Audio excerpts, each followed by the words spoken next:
Ms. Pal, your niece has spent 1 year in jail. You yourself, your family have been through extremely trying circumstances. You have lost your brother, Natasha's father, where she could not even come and see him because she was in jail. Today, the court said that there was anxiety on the part of the state to prove dissent, which was not there because this was right to protest.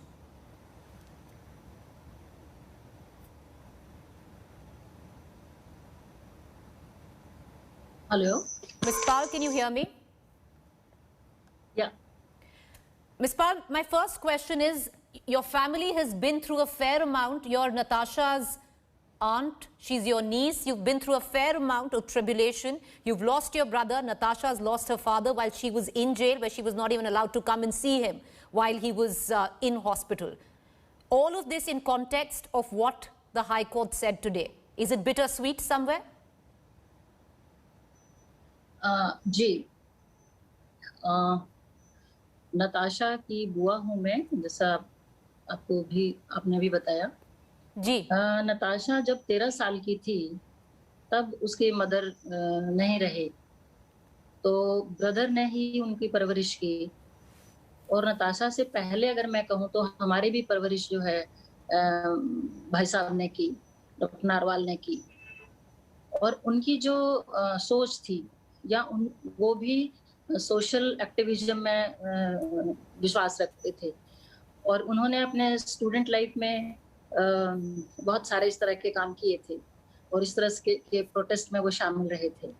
और वो बहुत ही brilliant student रहे हैं Haryana agriculture university के हिसार के जी। और through out वो gold medallist रहे थे। और उन्होंने जो और वो जेल में भी रहे, उनको भी अपने इस तरह के पढ़ाई की कीमत अदा करनी पड़ी, लेकिन फिर भी उन्होंने मतलब उसको बहुत बोल्डली फेस किया और अपनी पढ़ाई को कंटिन्यू किया, अपने गोल्ड मेडल को नहीं टूटने दिया।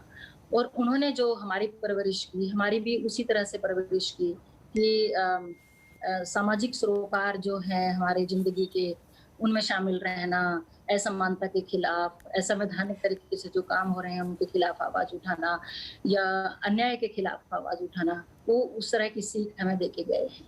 और उसी के तहत जो है नताशा ने भी उस माहौल में वो पली थी। जी गीता जी, आज थोड़ा अजीब लग रहा है क्योंकि कोर्ट ने तो साफ बोला है कि राइट टू डिसेंट का मतलब नहीं होता टेररिज्म, और जो एंग्शियस था जो स्टेट प्रूव करने के लिए कि ये डिसेंट था, जो ये नहीं था।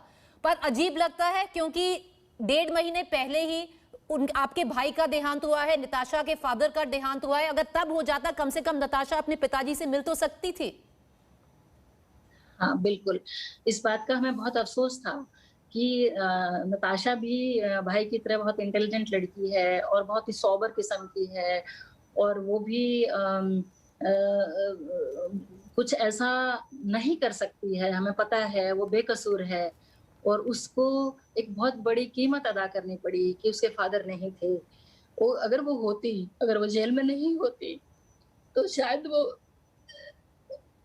भाई को इस तरह की नहीं जाना पड़ता।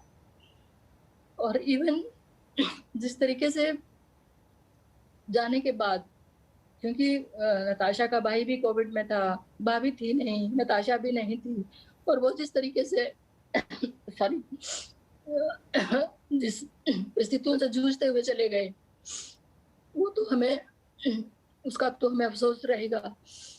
और जिस तरीके से नताशा को भी इंटरिम रिलीफ जो दिया, और जब तक वो नहीं रहे, अगर पहले आ जाती तो वो शायद उनको देख लेते, या उनकी आखिरी ख्वाहिश थी कि एक बार नताशा से मिल लूं। और एक इंटरव्यू में भी उन्होंने बोला था, उनको डर था कि हो सकता है नताशा घर आए और मैं ना मिलूं।